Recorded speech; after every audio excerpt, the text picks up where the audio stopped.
আরে বন্ধু সাকিব, কি রে তুই এনে মন খারাপ করে পড়েছ? মন খারাপ না রে বন্ধু, আর বাঁচতে মন চায় না, দুনিয়াদারি আর ভাল লাগে না। আরে বেটা তুই বাস জিনিস কীর্তি, তুই মর, তুই মরলেও তো বেটা 40 দিনে খাইতে পারুম বেটা।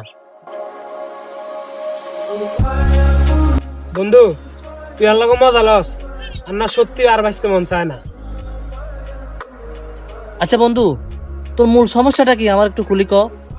বন্ধু লেখাপড়া জানা নাই, ভালো একটা চাকরিও নাই, যে জায়গাতে যাই ওই জায়গাতে ব্যর্থ হই। এই ছোট্ট ছোট্ট বিষয়ের কারণে তুই মরতে চাস? নাই কোনো ফ্যামিলির পারা, নাই কোনো সংসারের জ্বালা। আজকে না ফ্যামিলির ফেরা নাই, আল্লাহ যদি বাঁচারায় 2 দিন পরে কি হইতো না। এমনই তো বন্ধু, আজ যে তোর কিছু নাই, 2 দিন পর কি তোর কিছু হইতো না? ইয়াল্লাই তুই ভাঙি পড়বি। বন্ধু একটা জিনিস খেয়াল করছ, যখন বসন্তকাল আসে তখন গাছের সমস্ত পাতা জড়ি যায়, কিন্তু সে ভাঙি পড়ে না।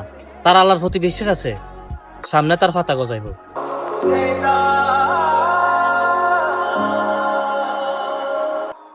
বন্ধু তুই নিরাশ হচ্ছে, আল্লাহ তাআলা যে প্রত্যেকে ছোট ছোট জিনিসগুলা কেড়ে দিতেছে, এর বদলায় সামনে হয়তো তোমার জন্য আল্লাহ তাআলা বড় কিছু রাখতেছে।